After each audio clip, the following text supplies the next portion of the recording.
Channel ਦੇਖ ਰਹੇ ਸਾਰੇ ਦਰਸ਼ਕਾਂ ਨੂੰ ਮੇਰੇ ਵੱਲੋਂ ਪਿਆਰ ਭਰੀ ਸਤਿ ਸ਼੍ਰੀ ਅਕਾਲ। ਅਸੀਂ ਤੁਹਾਨੂੰ ਹਰ ਵਾਰੀ ਕੋਈ ਨਾ ਕੋਈ ਨਵਾਂ ਮੁੱਦਾ, ਕੋਈ ਨਾ ਕੋਈ ਨਵੀਂ ਚੀਜ਼ ਲੈ ਕੇ ਤੁਹਾਡੇ ਸਾਹਮਣੇ ਆਉਂਦੇ ਹਾਂ। ਸਰਕਾਰਾਂ ਵੱਲੋਂ ਤਾਂ ਬਹੁਤ ਹੋਕਾ ਲਾਇਆ ਜਾਂਦਾ ਬੇਟੀ ਬਚਾਓ ਤੇ ਬੇਟੀ ਪੜ੍ਹਾਓ, ਲੇਕਿਨ ਕਈ ਜਗ੍ਹਾ ਤੁਸੀਂ ਵੇਖਿਆ ਵੀ ਬੇਟੀਆਂ ਜਿਹੜੀਆਂ ਨੇ ਉਹ ਦਰ ਦੀਆਂ ਠੋਕਰਾਂ ਖਾ ਰਹੀਆਂ ਨੇ। ਕਈ ਬੇਟੀਆਂ ਆਲੂ ਟਿੱਕੀ ਦੀਆਂ ਰੇਹੜੀਆਂ ਲਾ ਰਹੀਆਂ ਨੇ ਤੇ ਕਈ ਬੇਟੀਆਂ ਆਪਣੇ ਮਾਂ-ਬਾਪ ਨੂੰ ਪਾਲਣ ਵਾਸਤੇ ਡਾਂਸ ਦਾ ਕੰਮ ਹੀ ਕਰਦੇ ਨੇ। ਅਸੀਂ ਕਈ ਤੁਹਾਨੂੰ ਰਿਪੋਰਟਾਂ ਦਿਖਾਈਆਂ ਨੇ, ਕਈ ਸਟੋਰੀਆਂ ਤੁਹਾਨੂੰ ਦੱਸੀਆਂ ਨੇ ਇਹੋ ਜਿਹੀਆਂ ਬੇਟੀਆਂ ਦੇ। ਅੱਜ ਤੁਹਾਨੂੰ ਇੱਕ ਨਵੀਂ ਬੇਟੀ ਨਾਲ ਮਿਲਾਵਾਂਗੇ ਜਿਹੜੀ ਕਿ ਆਪਣੇ ਮਾਂ ਦਾ ਹੀ ਸੇਵਾ ਕਰ ਰਹੀ ਹੈ। ਆਪਣੀ ਮਾਂ ਦੀ ਬਿਮਾਰੀ ਕਰਕੇ ਉਹਨੇ ਇੱਕ ਵਿਆਹ ਨਹੀਂ ਕਰਾਇਆ ਤੇ ਉਹ ਆਪਣਾ ਹਾਕਰ ਦਾ ਕੰਮ ਕਰ ਰਹੀ ਹੈ, ਅਖਬਾਰਾਂ ਵੇਚਣ ਦਾ। ਹਾਂਜੀ, ਅਖਬਾਰਾਂ ਵੇਚਣ ਦਾ ਕੰਮ ਕਰਦੀ ਹੈ। ਅੱਜ ਤੁਹਾਨੂੰ ਬੋਲੇ ਉਹਨੂੰ ਅਖਬਾਰਾਂ ਵੇਚਦਿਆਂ 18 ਸਾਲ ਹੋ ਗਏ ਨੇ। ਪਿਤਾ ਦੀ ਮੌਤ ਤੋਂ ਬਾਅਦ ਉਹਨੇ ਅਖਬਾਰਾਂ ਚਾਲੂ ਕੀਤੀਆਂ। ਅੱਜ 18 ਸਾਲ ਹੋ ਗਏ ਅਖਬਾਰਾਂ ਵੇਚਦੀ ਆ। ਅਖਬਾਰਾਂ ਵੇਚ ਕੇ ਆਪਣਾ ਘਰ ਦਾ ਗੁਜ਼ਾਰਾ ਕਰ ਰਹੀ ਆ। ਤੁਹਾਨੂੰ ਤਸਵੀਰਾਂ ਦਿਖਾਉਂਦੇ ਉਸ ਘਰ ਦੀਆਂ ਜਿੱਥੇ ਉਹ ਮਾਵਾਂ ਧੀਆਂ ਰਹਿੰਦੀਆਂ ਨੇ। ਅਖਬਾਰਾਂ ਵੇਚ ਕੇ ਉਹ ਗੁਜ਼ਾਰਾ ਤਾਂ ਕਰਦੀਆਂ ਨੇ, ਲੇਕਿਨ ਰਹਿ ਕਿੱਥੇ ਰਹੀਆਂ ਨੇ ਇਹ ਤੁਸੀਂ ਭਲੀ ਭਾਂਤੀ ਵੇਖ ਰਹੇ ਹੋ। ਸਕਰੀਨ ਦੇ ਸਾਹਮਣੇ ਆ ਰਿਹਾ ਵੀ ਕਿਹੋ ਜਿਹਾ ਮਾਹੌਲ ਹੈ, ਕਿੱਦਾਂ ਦਾ ਘਰ ਹੈ ਜਿੱਥੇ ਰਹਿ ਰਹੀਆਂ ਨੇ। ਹੋਰ ਕੋਈ ਆਸਰਾ ਨਹੀਂ, ਸਿਰਫ ਅਖਬਾਰਾਂ ਦਾ ਹੀ ਉਹਨਾਂ ਦਾ ਆਸਰਾ ਹੈ ਵੀ ਜਿਹੜੇ ਪੈਸੇ ਚਾਰ ਬਚਦੇ ਨੇ ਉਹਨਾਂ ਦਾ ਹੀ ਰੋਟੀ ਪਾਣੀ ਗੁਜ਼ਰ ਬਸਰ ਕਰਦੇ ਨੇ ਤੇ ਉਹਦੇ ਨਾਲ ਹੀ ਗੁਜ਼ਾਰਾ ਕਰਦੇ ਨੇ। ਤੇ ਉਹਨਾਂ ਦੇ 2 ਪੁੱਤ ਨੇ, ਇੱਕ ਪੁੱਤ ਦੀ ਡੈਥ ਹੋ ਗਈ ਹੈ ਤੇ ਦੂਜਾ ਜਿਹੜਾ ਉਹ ਘਰ ਛੱਡ ਕੇ ਚਲ ਗਿਆ। ਤੇ ਆਓ ਜਾਣਦੇ ਹਾਂ, ਉਸ ਬੇਟੀ ਨਾਲ ਗੱਲ ਕਰਦੇ ਹਾਂ, ਉਸ ਮਾਂ ਨਾਲ ਵੀ ਗੱਲ ਕਰਦੇ ਹਾਂ ਵੀ ਕਿੱਦਾਂ ਇਹਨਾਂ ਨੇ ਅਖਬਾਰਾਂ ਚਾਲੂ ਕੀਤੀਆਂ, ਕੀ ਮਨ 'ਚ ਆਇਆ ਤੇ ਕੀ ਮਜਬੂਰੀ ਸੀ ਵੀ ਉਹਨਾਂ ਨੇ ਅਖਬਾਰਾਂ ਦਾ ਕੰਮ, ਹਾਕਰ ਦਾ ਕੰਮ ਚਾਲੂ ਕੀਤਾ। ਹਾਂਜੀ, ਕੀ ਨਾਂ ਜੀ ਤੁਹਾਡਾ? ਮੇਰਾ ਨਾਮ ਮਨਜੀਤ ਕੌਰ ਜੀ। ਅੱਛਾ ਜੀ, ਇਹ ਤੁਸੀਂ ਜਿਹੜੀ ਅਖਬਾਰਾਂ ਵਿੱਚ ਦੇਣ ਦਾ ਕੰਮ ਕੀਤਾ ਇਹ ਤੁਹਾਨੂੰ ਕਿੰਨਾ ਚਿਰ ਹੋ ਗਿਆ? ਮੈਨੂੰ 18 ਸਾਲ ਹੋ ਗਿਆ ਅਖਬਾਰਾਂ ਵੰਡਦੀ। ਇਹ ਤੁਸੀਂ ਕਿਉਂ ਸ਼ੁਰੂ ਕੀਤਾ ਅਖਬਾਰਾਂ ਦਾ ਕੰਮ? ਅਖਬਾਰਾਂ ਦਾ ਕੰਮ ਮੈਂ ਸ਼ੁਰੂ ਕੀਤਾ, ਮੇਰੇ ਫਾਦਰ ਸਾਹਿਬ ਦਾ ਐਕਸੀਡੈਂਟ ਹੋ ਗਿਆ ਸੀ। ਅਖਬਾਰਾਂ ਵੰਡਦੇ, ਉਹ ਵੀ ਹਾਕਰ ਦਾ ਕੰਮ ਕਰਦੇ ਸੀ। ਉਹਨਾਂ ਨੂੰ ਕਾਫੀ 15-16 ਸਾਲ ਪਹਿਲੋਂ ਉਹਨਾਂ ਨੇ ਮਤਲਬ ਮੇਰੇ ਕਰਨ ਤੋਂ ਪਹਿਲੋਂ ਕਰਦੇ ਸੀ, ਮਤਲਬ 20 ਸਾਲ ਹੀ ਲਾ ਲਓ ਪਹਿਲੋਂ ਕਰਦੇ ਸੀ। ਤੇ ਉਹ ਅਖਬਾਰਾਂ ਵੰਡਣ ਦੇ ਦੌਰਾਨ ਹੀ ਉਹਨਾਂ ਦਾ ਕਿਸੇ ਮਤਲਬ ਕੋਈ ਨਹੀਂ ਪਤਾ ਮੋਟਰਸਾਈਕਲ ਕੋਈ ਅਣਜਾਣ ਹੀ ਬੰਦਾ ਮਨੇਰੇ ਹੀ ਮਾਰ ਗਿਆ ਉਹਨਾਂ ਦੇ। ਤੇ ਉਹਨਾਂ ਦੀ ਜਿਹੜੀ ਆਪਣੀ ਖੱਬੀ ਲੱਤ ਸੀ ਉਹ ਟੁੱਟ ਗਈ ਸੀ ਤੇ ਖੱਬੀ ਲੱਤ ਟੁੱਟਣ ਕਰਕੇ ਫਿਰ ਉਹ ਕਾਫੀ ਦੇਰ ਉਹ ਘਰ ਮੰਜੇ ਤੇ ਵੀ ਰਹੇ। ਫਿਰ ਸਾਡੇ ਘਰ ਦਾ ਖਰਚਾ ਜਿਹੜਾ ਉਹ ਰੁਕ ਗਿਆ। ਉਹ ਘਰ ਦਾ ਖਰਚਾ ਰੁਕਣ ਕਰਕੇ ਫਿਰ ਉਹਨਾਂ ਨੂੰ ਚਲੋ ਉਹਨਾਂ ਨੇ ਵੀ ਕਿਹਾ ਤੇ ਫਿਰ ਕੁਛ ਹੋਰ ਵੀ ਪਰਸਨ ਨੇ ਕਿਹਾ ਵੀ ਤੂੰ ਬੇਟੀ ਤੂੰ ਕਰ ਲਾ ਕੰਮ। ਫਿਰ ਮੈਂ ਉਹਨਾਂ ਨੂੰ ਕਾਫੀ ਕੰਪੈਲ ਕੀਤਾ, ਮੰਨਦੇ ਤੇ ਉਹ ਨਹੀਂ ਸੀ ਹੈਗੇ ਵੀ ਬੇਟੀਆਂ ਨਹੀਂ ਕਰਦੀਆਂ, ਪੁੱਤ ਬੇਟੀਆਂ ਨਹੀਂ ਕਰਦੀਆਂ। ਮੈਂ ਵੀ ਹੁਣ ਤੁਸੀਂ ਮੰਜੇ ਤੇ ਪਏ ਹੋ, ਮੈਂ ਵੀ ਨਾ ਕੰਮ ਕਰਾਂਗੀ ਤੇ ਕਿੱਦਾਂ ਸਾਡੇ ਘਰ ਦਾ ਗੁਜ਼ਾਰਾ ਚੱਲੇਗਾ। ਫਿਰ ਉਹਨਾਂ ਨੇ ਬੜੀ ਮੁਸ਼ਕਿਲ ਨਾਲ ਮੈਨੂੰ ਘਰ ਵਿਖਾਏ, ਚਲੋ ਵਿਖਾਏ। ਫਿਰ ਮੈਂ ਉਹਨਾਂ ਦੇ ਨਾਲ ਕਾਫੀ ਉਹਨਾਂ ਦਾ ਇਲਾਜ 7 ਸਾਲ ਤੱਕ, ਉਹਨਾਂ ਦਾ 7-8 ਸਾਲ ਤੱਕ ਇਲਾਜ ਕਰਾਇਆ ਤੇ ਨਾਲੇ ਉਹਨਾਂ ਦੇ ਨਾਲ ਮੈਂ ਉਹਨਾਂ ਦੇ ਹੈਲਪ ਕੀਤੀ ਅਖਬਾਰਾਂ ਵੰਡਣ ਦੀ। ਫਿਰ ਜਦੋਂ ਉਹਨਾਂ ਦੀ ਡੈਥ ਹੋ ਗਈ ਤੇ ਉਸ ਤੋਂ ਬਾਅਦ 'ਚ ਫਿਰ ਮੈਂ ਆਪੇ ਹੀ ਇਕੱਲਿਆਂ ਹੀ ਸਾਰਾ ਕੰਮ ਜਿਹੜਾ ਆਪ ਸੰਭਾਲਿਆ। ਤੁਸੀਂ ਅਖਬਾਰਾਂ ਹੀ ਮਤਲਬ ਵੇਚਣ ਦਾ ਕੰਮ ਕਿਉਂ ਕੀਤਾ? ਕਿਉਂ ਲੜਕੀਆਂ ਦੇ ਹੋਰ ਵੀ ਕਈ ਕੰਮ ਕਰਦੀਆਂ, ਕਈ ਨੌਕਰੀਆਂ ਕਰਦੀਆਂ, ਜੌਬਸ ਵਗੈਰਾ ਕਰਦੀਆਂ ਨੇ, ਤੇ ਤੁਸੀਂ ਇਹੀ ਕੰਮ ਕਿਉਂ ਚੁਣਿਆ? ਸਰ ਮੈਂ ਇਹੀ ਕੰਮ ਨਹੀਂ ਚੁਣਿਆ, ਉਸ ਵਕਤ ਸਾਡੇ ਕੋਲ ਕੰਮ ਹੀ ਇਹੀ ਸੀ, ਸਾਡਾ ਕੰਮ ਹੀ ਇਹੀ ਸੀ, ਧਿਆਨ ਹੀ ਇਹੀ ਵੀ ਇਹੀ ਕੰਮ ਕਰਨਾ। ਉਸ ਵਕਤ ਮੈਂ ਪੜ੍ਹਦੀ ਸੀ, ਨਾ ਹੀ ਕੋਈ ਸੋਚ ਹੀ ਨਾ ਸਮਝ ਹੀ, ਜੋ ਮੇਰੇ ਸਾਹਮਣੇ ਸੀ ਬਸ ਉਸੇ ਕੰਮ ਨੂੰ ਮੈਂ ਜਿਹੜਾ ਕੰਟੀਨਿਊ ਕੀਤਾ। ਮਤਲਬ ਤੁਸੀਂ ਆਪਣੇ ਫਾਦਰ ਸਾਹਿਬ ਦੇ ਕੰਮ ਨੂੰ ਹੀ ਅੱਗੇ ਲੈ ਕੇ ਤੁਰੇ, ਆਪਣੇ ਫਾਦਰ ਸਾਹਿਬ ਨਾਮ ਰੋਸ਼ਨ ਕਰਨ ਦੇ ਹੋ। ਹਾਂਜੀ, ਠੀਕ ਹੈ, ਬਹੁਤ ਵਧੀਆ ਗੱਲ ਹੈ। ਤੇ ਚਲੋ ਕਈ ਵਾਰ ਤੁਸੀਂ ਲੜਕੀ ਹੋ, ਬਾਹਰ ਜਾਂਦਿਆਂ ਅੰਦਰ ਜਾਂਦਿਆਂ ਰਾਤੀ ਤੇ ਤੜਕੇ ਸਵੇਰ ਤੁਸੀਂ ਜਾਂਦੇ ਹੋ ਅਖਬਾਰ ਲੈਣ, ਤੇ ਰਸਤੇ 'ਚ ਕੋਈ ਮੁਸ਼ਕਿਲਾਂ ਜਾਂ ਉੱਥੇ ਪਹੁੰਚ ਕੇ, ਕਿਉਂ ਲੜਕੀ ਹੈ, ਲੜਕੀ ਨੂੰ ਦਿਨ ਦਿਹਾੜੇ ਬੜੀਆਂ ਮੁਸ਼ਕਿਲਾਂ ਆਉਂਦੀਆਂ, ਤੁਸੀਂ ਤਾਂ ਸਵੇਰੇ ਹਨੇਰੇ ਜਾਂਦੇ ਹੋ ਤੇ ਕੋਈ ਮੁਸ਼ਕਿਲ ਆਉਂਦੀ ਹੋਵੇ ਤੇ ਕੋਈ? ਨਹੀਂ ਸਰ, ਮੈਨੂੰ ਇੱਦਾਂ ਦੀ ਕੋਈ ਮੁਸ਼ਕਿਲ ਨਹੀਂ ਆਈ ਅੱਜ ਤੱਕ। ਮੈਂ ਐਵੇਂ ਝੂਠ ਨਹੀਂ ਬੋਲਣਾ, ਪਰਮਾਤਮਾ ਨੂੰ ਅਜੇ ਨਾਲ ਜਾਣ ਕੇ ਕਹਿੰਦੀ ਹਾਂ, ਇਸ ਤਰ੍ਹਾਂ ਦੀ ਮੈਨੂੰ ਕਦੀ ਮੁਸ਼ਕਿਲ ਕੋਈ ਪਰੇਸ਼ਾਨੀ ਨਹੀਂ ਆਈ।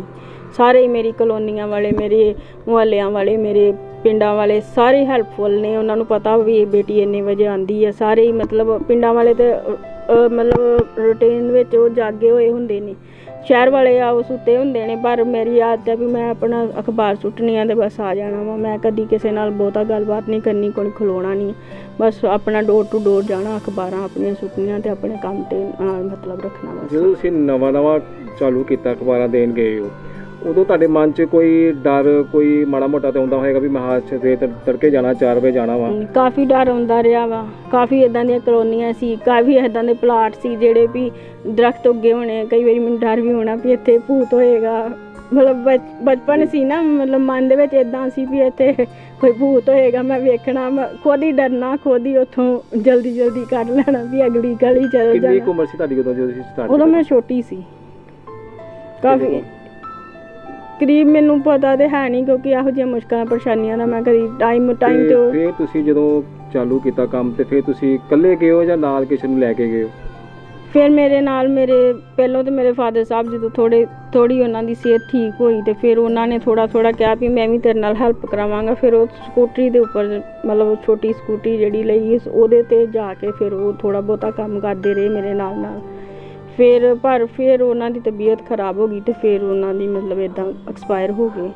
ਫਿਰ ਉਹਨਾਂ ਤੋਂ ਬਾਅਦ 'ਚ ਫਿਰ ਮੇਰੀ ਮਦਰ ਨੇ ਮੇਰੇ ਨਾਲ ਸਵੇਰੇ ਜਾਣਾ ਸ਼ੁਰੂ ਕੀਤਾ ਵੀ ਤੇਰੀ ਅਖਬਾਰ ਜਿਹੜੀ ਆ ਉੱਥੋਂ ਮੈਂ ਤੈਨੂੰ ਲੈ ਦਾਂਗੀ। ਕਾਫੀ ਹਨੇਰਾ ਹੁੰਦਾ ਰਿਹਾ, ਫਿਰ ਅਸੀਂ ਸਾਈਕਲ 'ਤੇ ਬੈਠ ਕੇ ਦੋਵਾਂ ਮਾਵਾਂ ਧੀਆਂ ਨੇ ਗੱਲਾਂ ਬਾਤਾਂ ਕਰਦੇ ਕਿਉਂਕਿ ਰੋਡ ਦੇ ਉੱਪਰ ਉਸ ਵਕਤ ਕੋਈ ਵੀ ਨਹੀਂ ਸੀ ਹੁੰਦਾ, ਖਾਲੀ ਸਾਨੂੰ ਕਦੀ ਉਹ ਆਪਣੇ ਜਿਹੜਾ ਹੁੰਦੇ ਚੌਂਕੀਦਾਰ ਤੋਂ ਇਲਾਵਾ ਸਾਨੂੰ ਸੜਕ ਦੇ ਉੱਪਰ ਕੋਈ ਜੀ ਨਹੀਂ ਸੀ ਮਿਲਦਾ ਰਿਹਾ। ਬਸ ਉਸ ਤੋਂ ਇਲਾਵਾ ਬਸ ਉੱਥੇ ਆਪਣੇ ਅਖਬਾਰ ਦੇ ਜਿੱਥੇ ਜਾਣਾ ਉੱਥੇ ਹੀ ਸਾਡੇ 2-4 ਜਾਣੇ ਜਾਂ 10 ਜਾਣੇ ਹੋਣੇ, ਬਾਕੀ ਹੋਰ ਕੋਈ ਨਹੀਂ ਹੁੰਦਾ। ਤੇ ਤੁਸੀਂ ਪੜ੍ਹਾਈ ਕਿੰਨੀ ਕੀਤੀ ਹੈ? ਮੈਂ +2 ਕੀਤੀ ਦੀ ਆ। ਤੇ ਕਿਸ ਦੌਰਾਨ ਤੁਸੀਂ ਮਤਲਬ ਅਖਬਾਰਾਂ ਚਾਲੂ ਕੀਤੀਆਂ ਤੇ ਪੜ੍ਹਾਈ ਦੇ ਵਿੱਚ ਕੀਤੀਆਂ ਜਾਂ ਬਾਅਦ ਚ ਕੀਤੀਆਂ? ਨਹੀਂ, ਪੜ੍ਹਾਈ ਦੇ ਨਾਲ ਹੀ ਅਖਬਾਰਾਂ ਸ਼ੁਰੂ ਕੀਤੀਆਂ। ਅਖਬਾਰਾਂ ਦੇ ਨਾਲ ਤੁਸੀਂ ਪੜ੍ਹਾਈ ਪੜ੍ਹਦੇ ਵੀ ਰਹੇ ਹੋ ਤੇ +2 ਵੀ ਕੀਤੀ ਹੈ? ਹਾਂਜੀ। ਤੇ ਉਸ ਤੋਂ ਬਾਅਦ ਕੋਈ ਕੋਰਸ ਵਗੈਰਾ ਕੀਤਾ ਕੋਈ? ਮੈਂ ਆਪਣੇ ਕੱਪੜੇ ਸੀਨ ਦਾ ਕੀਤਾ ਦਾ, ਸਿਲਾਈ ਦਾ। ਹਾਂਜੀ, ਫੈਸ਼ਨ ਡਿਜ਼ਾਈਨਿੰਗ ਦਾ ਕਹਿ ਸਕਦੇ ਹਾਂ। ਇਸ ਤੋਂ ਬਾਅਦ ਤੁਸੀਂ ਸਿਲਾਈ ਦਾ ਵੀ ਕੰਮ ਕਰਦੇ ਹੋ ਤੇ ਕੱਪੜੇ ਸੀ ਕੇ ਵੀ ਆਪਣਾ ਗੁਜ਼ਾਰਾ ਕਰਦੇ ਹੋ, ਵਧੀਆ ਗੱਲ ਹੈ। ਤੇ ਤੁਸੀਂ ਜਦੋਂ ਮਾਤਾ ਜੀ ਨਾਲ ਲੈ ਕੇ ਜਾਂਦੇ ਰਹੇ ਹੋ ਤੇ ਹੁਣ ਮਾਤਾ ਜੀ ਨੂੰ ਕੀ ਪ੍ਰੋਬਲਮ ਹੈ, ਕਿਉਂ ਨਹੀਂ ਜਾ ਸਕਦੇ? ਮਾਤਾ ਜੀ ਦੇ ਤੇ ਅਖਬਾਰਾਂ ਦੇ ਵੰਡਣ ਦੌਰਾਨ ਹੀ ਨਾ ਇਹਨਾਂ ਦੇ ਗੋਡਿਆਂ ਦੇ ਵਿੱਚ ਦਰਦ ਨਿਕਲੀ। ਚਲੋ ਅਸੀਂ ਉਸ ਟਾਈਮ ਤੇ ਇਹੋ ਹੀ ਸੋਚਿਆ ਵੀ ਚਲੋ ਵੈਸੇ ਦਰਦ ਆ, 2-4 ਦਿਨ ਆਰਾਮ ਕਰਨਗੇ ਤੇ ਠੀਕ ਹੋ ਜਾਣਗੇ, ਬਟ ਉਹ ਦਰਦ ਨਹੀਂ ਠੀਕ ਹੋਈ ਹੈ। ਜਦੋਂ ਚੱਲਦੇ ਨੇ ਤੇ ਇਹਨਾਂ ਦੇ ਫਿਰ ਗੋਡੇ ਦੇ ਵਿੱਚ ਦਰਦ ਹੁੰਦੀ ਆ ਤੇ ਫਿਰ ਇਹਨਾਂ ਕੋਲ ਚੱਲਿਆ ਨਹੀਂ ਜਾਂਦਾ। ਤੇ ਹੁਣ ਵੈਸੇ ਵੀ ਇਹਨਾਂ ਨੂੰ ਹਾਰਟ ਦੀ ਪ੍ਰੋਬਲਮ ਹੋ ਗਈ ਹੈ, ਉਸ ਨਾਲ ਇਹਨਾਂ ਨੂੰ ਕਾਫੀ ਜ਼ਿਆਦਾ ਮਤਲਬ ਤਰੇਲੀਆਂ, ਜਿੱਦਾਂ ਪਸੀਨਾ ਆਪਾਂ ਕਹਿ ਸਕਦੇ ਹਾਂ ਵੀ ਥੋੜਾ ਵੀ ਚੱਲਦੇ ਨੇ ਤੇ ਇਹਨਾਂ ਨੂੰ ਪਸੀਨਾ ਵਗੈਰਾ ਆ ਜਾਂਦਾ ਤੇ ਨਾਲੇ ਗੋਡਿਆਂ ਦਰਦ ਤੋਂ ਫਿਰ ਇਹਨਾਂ ਕੋਲ ਤੁਰਿਆ ਨਹੀਂ ਜਾਂਦਾ ਆਸਰੇ ਤੋਂ ਇਲਾਵਾ। ਤੇ ਫਿਰ ਇਹ ਹੁਣ ਮੇਰੇ ਨਾਲ ਨਹੀਂ ਜਾਂਦੇ। ਤੇ ਪੜ੍ਹਾਈ ਦੌਰਾਨ ਕੋਈ ਮੁਸ਼ਕਿਲ ਆਉਂਦੀ ਹੋਵੇ ਕਿ ਉਹ ਤਾਂ ਤੁਸੀਂ ਪੜ੍ਹਦੇ ਵੀ ਸੀ, ਅਖਬਾਰਾਂ ਵੀ ਦਿੰਦੇ ਸੀ, ਉਸ ਦੌਰਾਨ ਕੋਈ ਮੁਸ਼ਕਿਲਾਂ ਕਈ ਵਾਰ ਸਹੇਲੀਆਂ ਤਾਨੇ ਵੀ ਮਾਰ ਦਿੰਦੀਆਂ ਕੋਈ ਜਿੱਦਾਂ ਕੋਈ ਇਹੋ ਜਿਹੀ ਕੋਈ ਗੱਲ? ਇਹੋ ਜਿਹਾ ਕਾਫੀ ਕੁਝ ਚੱਲਦਾ ਰਹਿੰਦਾ, ਪਰ ਮੈਂ ਇਸ ਚੀਜ਼ ਦੇ ਬਾਰੇ ਕਦੀ ਧਿਆਨ ਨਹੀਂ ਦਿੱਤਾ ਕਿਉਂਕਿ ਜੇ ਘਰ ਵਿੱਚ ਰੋਟੀ ਹੋਏਗੀ ਤੇ ਸਾਰੇ ਹੀ, ਕੋਈ ਵੀ ਖਾਣ ਨੂੰ ਦੇਣ ਨਹੀਂ ਆਉਂਦਾ, ਕਹਿਣ ਨੂੰ ਸਾਰੇ ਆ ਜਾਂਦੇ ਨੇ ਤੁਸੀਂ ਆਹ ਨਾ ਕਰੋ। ਕਾਫੀ ਜਾਣੇ ਮੈਨੂੰ ਕਹਿੰਦੇ ਨੇ ਤੂੰ ਆਹ ਕੰਮ ਨਾ ਕਰ, ਇਹਦੇ ਵਿੱਚ ਤੈਨੂੰ ਕੀ ਲੱਭਦਾ ਵਾ, ਇਹ ਆ ਉਹ ਆ, ਬਟ ਮੈਨੂੰ ਕੋਈ ਰੋਟੀ ਵੀ ਤੇ ਨਹੀਂ ਨਾ ਦਿੰਦਾ। ਇਸ ਲਈ ਮੈਨੂੰ ਆਪਣੇ ਘਰ ਦਾ ਖਰਚਾ ਤੇ ਆਪਣੀ ਰੋਟੀ ਚਲਾਉਣ ਵਾਸਤੇ ਮੈਨੂੰ ਇਹ ਕੰਮ ਕਰਨਾ ਪੈਂਦਾ ਤੇ ਮੈਂ ਕਰ ਰਹੀ ਹਾਂ। ਤੇ ਕੋਈ ਸਰਕਾਰ ਵੱਲੋਂ, ਪ੍ਰਸ਼ਾਸਨ ਵੱਲੋਂ ਕੋਈ ਮਦਦ ਮਿਲੀ ਤੁਹਾਨੂੰ? ਸਰਕਾਰ ਵੱਲੋਂ, ਪ੍ਰਸ਼ਾਸਨ ਵੱਲੋਂ ਕੋਈ ਮਦਦ ਨਹੀਂ ਮਿਲੀ। ਇਵਨ ਮੇਰੀ ਮਦਰ ਦੀ ਪੈਨਸ਼ਨ ਜਿਹੜੀ ਸੀ ਉਹ ਵੀ ਕਾਫੀ ਦੇਰ ਹੋ ਗਈ ਆ ਬੰਦ ਹੋਈ ਨੂੰ, ਤੇ ਥੋੜਾ ਹੀ ਟਾਈਮ ਹੋਇਆ ਵਾ, ਜਿਹੜੀ ਵੀ ਬੜੀ ਮੁਸ਼ਕਲ, ਕਦੀ ਗੁਰਦਾਸਪੁਰ, ਕਦੀ ਕਿਸੇ ਨੇ ਕਹਿਣਾ ਗੁਰਦਾਸਪੁਰ ਜਾਓ, ਕਦੀ ਕਿਸੇ ਨੇ ਇੱਥੇ ਬਟਾਲੇ, ਕਦੀ ਉਸ ਦਫ਼ਤਰ ਜਾਓ, ਕਦੀ ਉਸ ਦਫ਼ਤਰ ਜਾਓ, ਕਦੀ ਉਸ ਦਫ਼ਤਰ ਜਾਓ, ਬੜੀ ਮੁਸ਼ਕਲ ਨਾਲ ਹੁਣ ਸਾਡੇ ਇੱਥੋਂ ਦੇ ਮਤਲਬ ਰਹਿਨੁਮਾ ਕਹਿ ਲਓ, ਕੁਛ ਕਹਿ ਲਓ, ਸੇਖੜੀ ਸਾਹਿਬ, ਅਸ਼ਵਨੀ ਸੇਖੜੀ ਸਾਹਿਬ, ਉਹਨਾਂ ਦੇ ਜਾ ਕੇ ਮੈਂ ਬੇਨਤੀ ਕੀਤੀ ਵੀ ਇੱਦਾਂ ਮੇਰੀ ਮਦਰ ਦੀ ਪੈਨਸ਼ਨ ਨਹੀਂ ਲੱਗੀ ਤੇ ਉਹ ਆਂਦੇ ਸੀ ਪੁੱਤਰ ਕੋਈ ਨਹੀਂ ਲੱਗ ਜਾਏਗੀ, ਤੇ ਉਹਨਾਂ ਨੇ ਲਵਾਈ ਆ। ਤੇ ਤੁਸੀਂ ਮੈਰਿਜ ਵੀ ਨਹੀਂ ਕਰਵਾਈ ਹੈ? ਨਹੀਂ, ਮੈਰਿਜ ਵੀ ਨਹੀਂ ਮੈਂ ਕਿਉਂ ਨਹੀਂ ਕਰਵਾਈ ਮੈਰਿਜ? ਮੈਂ ਪਹਿਲਾਂ ਤੇ ਮੈਂ ਫਾਦਰ ਸਾਹਿਬ ਦੀ ਦੇਖਭਾਲ ਲਈ, ਉਹਨਾਂ ਲਈ ਨਹੀਂ ਕਰਵਾਈ। ਮਤਲਬ ਬਚਪਨ ਸੀ, ਸਮਝੋ ਵੀ ਬਚਪਨ ਹੀ ਆ, ਮੈਨੂੰ ਤੇ ਸਮਝ ਹੀ ਨਹੀਂ ਲੱਗੀ ਵੀ ਮੈਂ ਹੈ ਵੀ ਆ ਦੁਨੀਆ ਤੇ ਕਿ ਨਹੀਂ, ਬਸ ਕੰਮ ਨਾਲ ਹੀ ਮਤਲਬ ਆ। ਪਹਿਲਾਂ ਤਾਂ ਮੈਂ ਉਹਨਾਂ ਦੇ ਕਾਰਨ ਕਰਕੇ ਨਹੀਂ ਕਰਵਾਈ ਤੇ ਹੁਣ ਮੇਰੀ ਮਦਰ ਆ, ਇਹਨਾਂ ਦੀ ਮੈਂ ਮਤਲਬ ਤਾਂ ਹੀ ਮਦਦ ਕਰ ਸਕਾਂਗੀ ਜੇ ਮੈਂ ਕਮਾਵਾਂਗੀ, ਤੇ ਜੇ ਖੁਦ ਕਮਾਵਾਂਗੀ ਨਾ ਤੇ ਫਿਰ ਮੈਂ ਇਹਨਾਂ ਦੀ ਮਦਦ ਕਿੱਦਾਂ ਕਰ ਸਕਦੀ ਹਾਂ, ਕਿਉਂਕਿ ਮੇਰੀ ਕਿਹੜੀ ਸਰਕਾਰੀ ਨੌਕਰੀ ਆ ਵੀ ਜਿਹੜਾ ਮੈਂ ਇਹਨਾਂ ਨੂੰ ਉਹਦੇ ਵਿੱਚੋਂ ਇਹਨਾਂ ਨੂੰ ਦੇ ਸਕਾਂ ਕੁਛ। ਤੇ ਕਿੰਨੇ ਕੁ ਘਰ ਤੁਹਾਡੇ ਕੋਲ ਹੈਗੇ ਨੇ ਅਖਬਾਰਾਂ, ਕਿੰਨੀਆਂ ਕੁ ਤੁਸੀਂ ਸੁੱਟਦੇ ਹੋ? ਮੇਰੇ ਕੋਲ 200-250 ਘਰ ਹੈਗਾ। ਤੇ ਇਹ 'ਚੋਂ ਕਿੰਨੇ ਕੁ ਬਚ ਜਾਂਦੇ ਆਪਾਂ ਨੂੰ? ਜੋ ਉਹਨਾਂ ਨੇ ਕਮਿਸ਼ਨ ਦੇਣੀ ਹੁੰਦੀ ਆ ਉਸ ਹਿਸਾਬ ਨਾਲ ਹੀ ਸਾਨੂੰ ਬਚਦਾ ਵਾ, ਮਤਲਬ। ਹਾਂਜੀ, ਮਤਲਬ ਗੁਜ਼ਾਰਾ ਬਹੁਤ ਮੁਸ਼ਕਲ ਨਾਲ ਹੁੰਦਾ। ਸਰਕਾਰ ਵੱਲੋਂ ਤੁਹਾਨੂੰ ਕੋਈ ਮਦਦ ਨਹੀਂ ਮਿਲੀ? ਕੋਈ ਮਦਦ ਨਹੀਂ ਮਿਲੀ। ਤੇ ਰਾਸ਼ਨ ਕਾਰਡ ਵਗੈਰਾ ਤੁਹਾਡਾ ਬਣਿਆ? ਹਾਂਜੀ, ਰਾਸ਼ਨ ਕਾਰਡ ਬਣਿਆ ਦਾ ਸਾਡਾ। ਤੇ ਹੋਰ ਤੇ ਤੁਹਾਡੇ ਭੈਣ ਭਰਾ ਨੇ? ਹਾਂਜੀ। ਤੇ ਕਿੰਨੇ ਭੈਣ ਤੇ ਕਿੰਨੇ ਭਰਾ ਤੁਹਾਡੇ? ਵੈਸੇ ਮੇਰੇ ਭਰਾ ਤੇ 2 ਸੀ, ਇੱਕ ਐਕਸੀਡੈਂਟ ਵਿੱਚ ਪੂਰਾ ਹੋ ਗਿਆ ਦਾ ਵਾ, ਤੇ ਇੱਕ ਭਰਾ ਹੈਗਾ ਵਾ, ਬਟ ਉਹ ਸਾਡੇ ਨਾਲ ਕੋਈ ਉਹਨਾਂ ਦਾ ਲੈਣਾ ਦੇਣਾ ਨਹੀਂ ਹੈਗਾ, ਲਿੰਕ ਨਹੀਂ ਹੈਗਾ। ਉਹਨਾਂ ਨੇ ਕਾਫੀ ਦੇਰ ਪਹਿਲਾਂ ਹੀ ਸਾਡੇ ਨਾਲ ਸੰਬੰਧ ਤੋੜ ਲਏ ਤੇ ਉਹਨਾਂ ਨੇ ਕਿਹਾ ਤੁਸੀਂ ਫਾਦਰ ਸਾਹਿਬ ਦੇ ਜਿੰਦਿਆਂ ਹੀ ਕਿਹਾ ਸੀ ਵੀ ਤੁਸੀਂ ਮੇਰੇ ਨਹੀਂ, ਮੈਂ ਤੁਹਾਡਾ ਨਹੀਂ। ਤੇ ਸਿਸਟਰ ਮੇਰੇ ਮੈਰਿਡ ਨੇ, ਉਹ ਅੰਮ੍ਰਿਤਸਰ ਮੈਰਿਜ ਹੋਈ ਦੀ ਆ ਉਹਨਾਂ ਦੀ, ਉਹ ਉੱਥੇ ਰਹਿੰਦੇ ਨੇ, ਉਹਨਾਂ ਦੇ ਹਸਬੈਂਡ ਦਿਹਾੜੀ ਵਗੈਰਾ ਕਰਦੇ ਨੇ ਤੇ ਉਹ ਆਪਣੇ ਘਰ 'ਚ ਚਲੋ ਆਪਣਾ ਗੁਜ਼ਾਰਾ ਵਧੀਆ ਕਰਦੇ ਨੇ, ਪਰ ਉਹ ਸਾਡੀ ਹੈਲਪ ਨਹੀਂ ਕਰ ਸਕਦੇ ਕਿ ਜਿੱਦਾਂ ਅਸੀਂ ਕਹੀਏ ਨਾ ਵੀ ਉਹ ਸੌਖੇ ਨੇ ਤੇ ਉਹ ਸਾਡੀ ਹੈਲਪ ਕਰਨ। ਹੈਲਪ ਕੀ ਕਰਨੀ, ਤੁਸੀਂ ਆਪ ਸਿਆਣੇ ਆ।